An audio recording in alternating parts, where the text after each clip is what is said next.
Hello humans, Batsy here with another Create video. Today I find myself in need of a lot of moss to build the shopping district. I thought it would be a great opportunity to expand the factory a little bit. We could simply make a vanilla moss farm, those are reliable, and given enough bone meal, they do generate a lot of moss in no time. But I thought that would be a bit boring. I mean, we have this massive factory after all, why not make use of it, and build something more interesting with Create instead. With the data pack we are able to produce calcite. It takes some diorite and quartz to make in a mixer. The recipe kind of makes sense, but it's also fairly cheap, we already got those two materials. Once we have said calcite, we can grind that down into bone meal.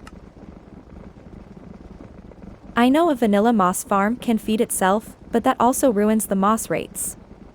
On the other hand, we don't really need the bone meal since calcite it's going to provide so much of it already.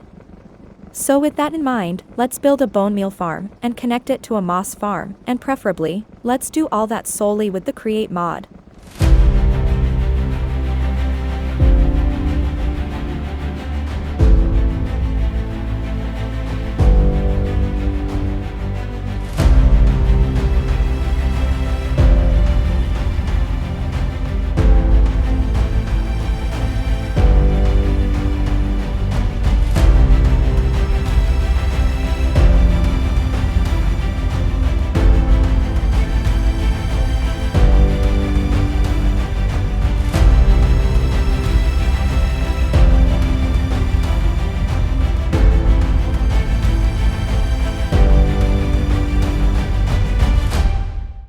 I have decided to make my life easier by using those handy toolboxes. I'm very used to shulker boxes, but I thought if I never start using toolboxes, I'm never going to get used to it. I have crafted many components for today, mainly to organize these things, but I believe it should also be more than enough for the project we have at hand. I'm still using some shulker boxes, for the redstone materials, and of course for the building blocks. Toolboxes are great, especially to store up big amounts of few items. When it comes to variate items, shulker boxes are still better, they have 27 slots instead of the 8 of a toolbox. And speaking about materials, I believe from the main components, I'm only missing the normal filters. I ran out of wool already, but luckily for me, it came to my attention that one of my patrons made a wool shop, and since I got a coupon, might as well take a peek at it, and get a bit of wool for some filters.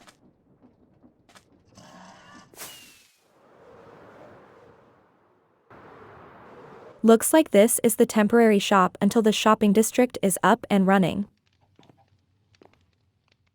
I gotta say, it does look quite good, they did an amazing job at it.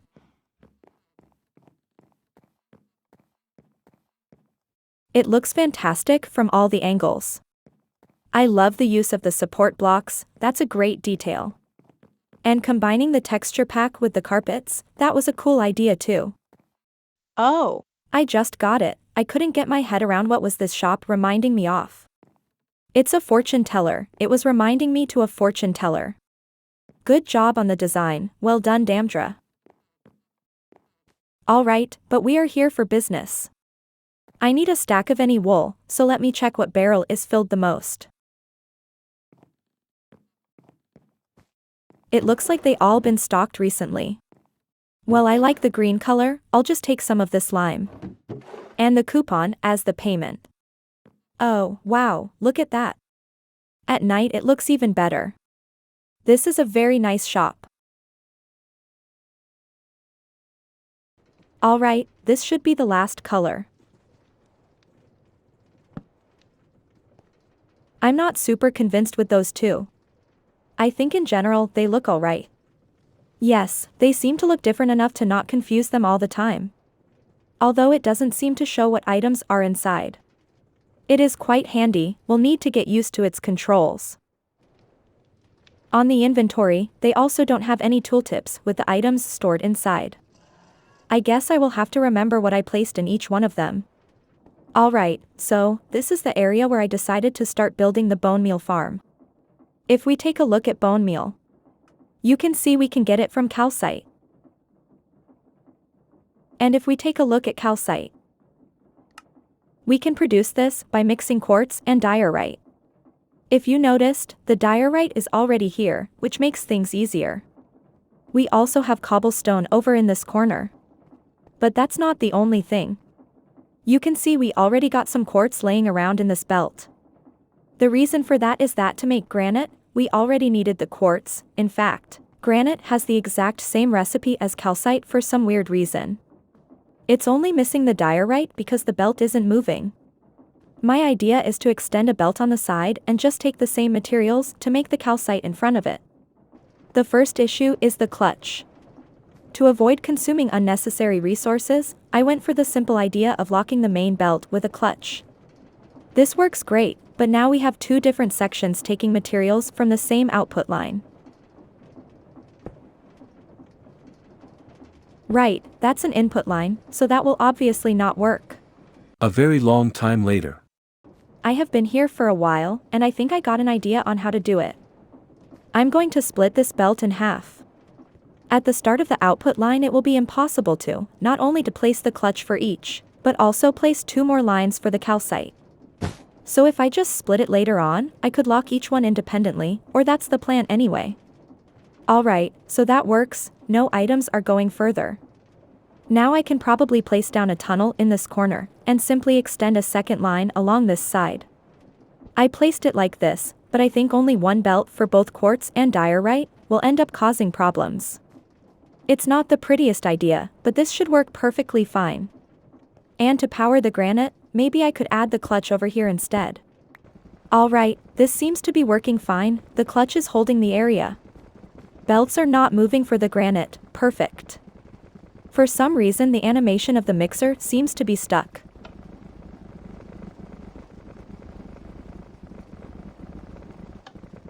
Even turning it off does nothing, well that's weird. Anyway, let's connect the rest of the belts. I can see a problem from here. If I connect this little bridge, it's going to power the granite section too. It doesn't seem to be a way around it unless I change a lot. You know what, I'm going to connect it, and later on I will come back to fix things. It's like I thought, it's powering up the right side too. It's fine, I will fix that at some point. Now that we have that sorted, we need to mix those materials, and start producing some calcite.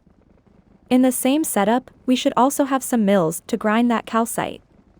I honestly think there is no use for crushers, they are massive, and I don't think we need a trillion bone meal anyway. I decided to go with 4 basins for this setup, but I'm still trying to figure out how to input the materials into it. Phew, how are baby zombies still terrifying? Oh hey, Mason. So, where was I? Right, the basins. Maybe I will place them with a gap like this. Although it does look like too much. Lots going on here. Oh. Yeah. Alright, this is too wide, I don't like it. If I place the basin here, it's going to need at least one input at the front, then if we assume the output goes at the back. Maybe I place it like this instead. So one goes on this side, and the other one on this side too. Then the same for these 2 basins.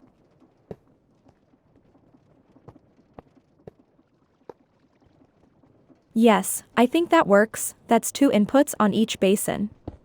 Now let's make some room and connect up the belts. Connecting them all like so. Oh, Jesus Christ. That scared the living gearbox out of me. Let's get this over with. Now, you go up to here. And you? Go up to here. This one? We don't need this one. You go 3. And you go 2. Perfect, that's all of them done. I mean sure there is this unnecessary gap in the middle, but I think the rest looks fine.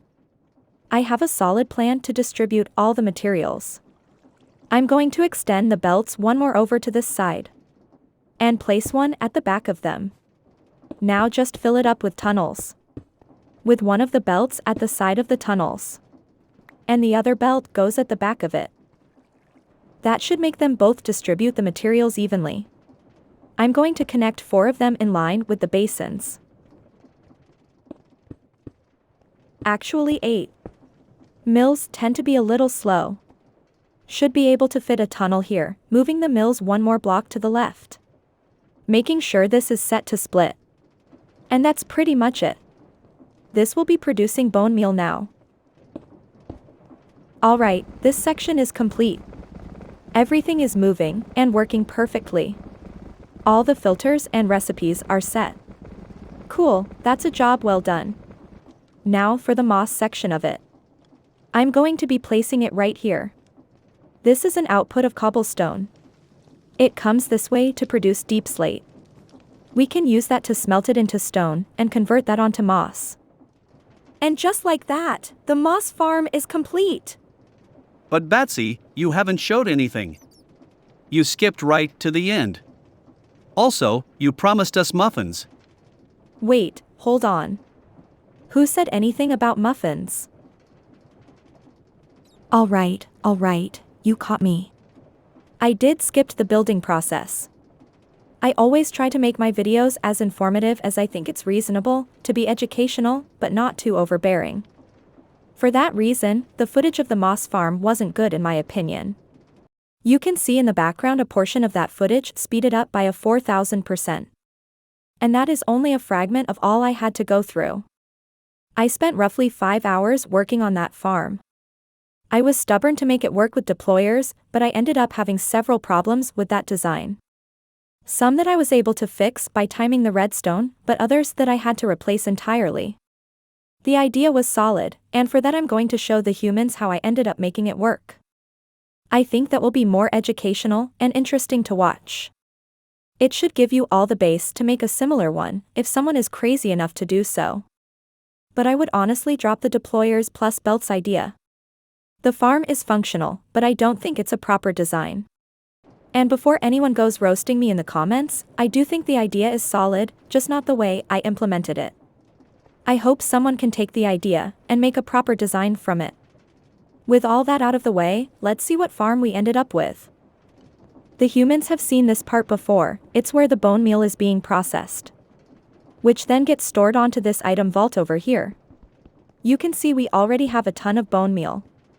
It has barely been active for 15 minutes, which is fairly impressive. After that, the funnel moves it onto this belt beneath the glass. It looks like it shouldn't work, but the bone meal goes through the glass without issues. The glass is there to prevent anything from falling onto the belt, something that could cause issues. If we take a look underneath, it's quite the tight space, even for the free cam. There it is. The belt will feed bone meal to this deployer underneath. This is a better angle. Said deployer will be applying the bone meal onto a moss block in the middle of those chassis.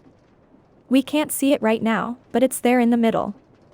This funnel at the side of the deployer is there, in case random stuff falls onto the belt underneath, and clogs the deployer with it. If anything that isn't bone meal ends in this belt, it will get burned out in that corner. Sometimes items glitch through all these belts, it's not an elegant solution, but it had to be done. The next part is the top side. Here is where the stone is moved. It starts down here. It comes from this side, and it gets stored onto the vault, the same cobblestone that we're using to create deep slate.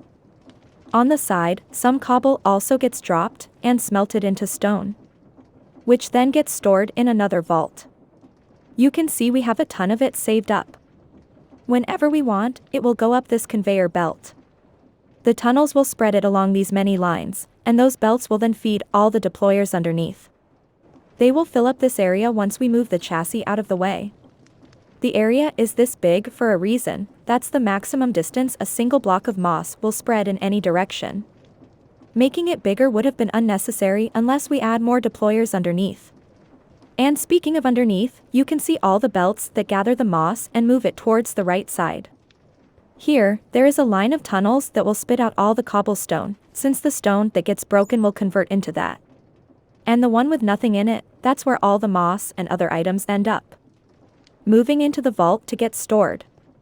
I'm pretty sure I'm going to change this to have them all connected onto the vault directly, and then move out the cobble from there. Mainly because the tunnels are slow to let items go through. And if we follow this belt, that's where the cobblestone gets processed back to stone. A lot of stone gets broken into cobble, so it's useful to not let it go to waste. Here at the back is where things get more interesting. This is the chassis platform that will break the moss and stone. There is a little bump in the middle of it, in case any plants grow on top of our main moss block. That little bump will make sure to break it, so we can apply more bone meal. It all works with this mechanical bearing. Once activated, the platform will fold into the ground, where that little pit is. That will give the deployers time to place down the stone and get converted into moss. I did that with the help of a sequenced gear shift. It will turn 90 degrees, which means underneath. There, it will stay for 3 seconds. And back up again to its original position, breaking anything on its way. I used a minecart instead, but it was too fast, and it wouldn't allow the blocks to fall through. That's also the reason it delays for 3 seconds, to make sure the items fall onto the belts. You can see how the chassis also has a contact attached to it. That will make it so every time it goes back to its original position, a redstone signal is sent. But we are delaying that signal by 1 second. Otherwise, the signal is too quick, and the sequenced gear shift doesn't fire again. After that delay, it will repeat the sequence like the first time. The signal is also delayed to allow it to move over here too, where it gets delayed by only 10 ticks. Then move downwards, and a pulse extender holds the signal for 2 seconds. This is here to lock that clutch in place. This is what controls all the deployers. Before the chassis moves down, we want to lock the deployers so they don't instantly place blocks. That will allow the items to fall onto the belts. After 1.5 seconds, the deployers will activate again. Shortly after, the chassis will come back up, thus destroying everything, except for the main moss block. That's how it generates and collects the moss.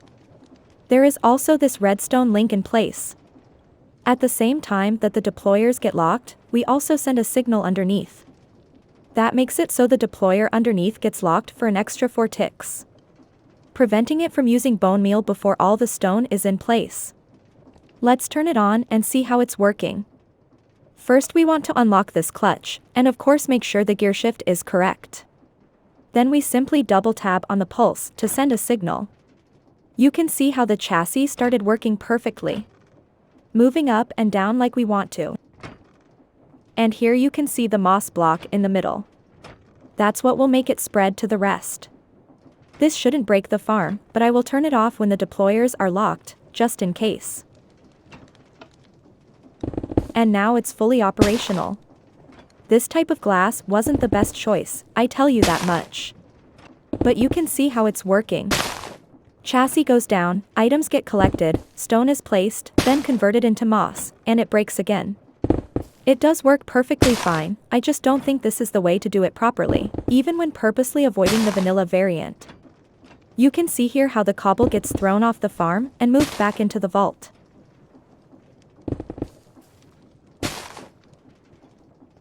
The moss vault is also decently full, even after me taking out over 12,000 blocks. And that was what the farm produced in barely 10 minutes or so. As for rates goes, it really does produce a lot of moss. Turning it off, it's also a bit delicate. It's important to time it right, turning it off right when the chassis goes up, before the next redstone signal is sent. This way it doesn't mess up with the gear shift. Otherwise, it might go backwards and completely break over here. You can see how messy is the farm, it doesn't always gather the items properly. But it's functional, it surely works just fine. And this is going to be it for this episode. I wanted to show the shopping district too, but that will have to happen on the next episode. Likely this Friday, so stay tuned for that. I hope the humans enjoyed the small expansion we made on the factory, and maybe even learned something in the process. For example, that even if you end up making a ridiculous farm, I still had a blast creating it, and now it's my precious wonky farm. I hope someone takes my idea and makes a proper design with it. I would love to see it done well. Don't forget that you can join the server too, either by being a Tier 2 member of my YouTube channel or a Tier 2 supporter on Patreon. Make sure to subscribe if you haven't already, and leave me a comment on how amazing the moss farm is. Thank you so much for watching, and I will see the humans next time.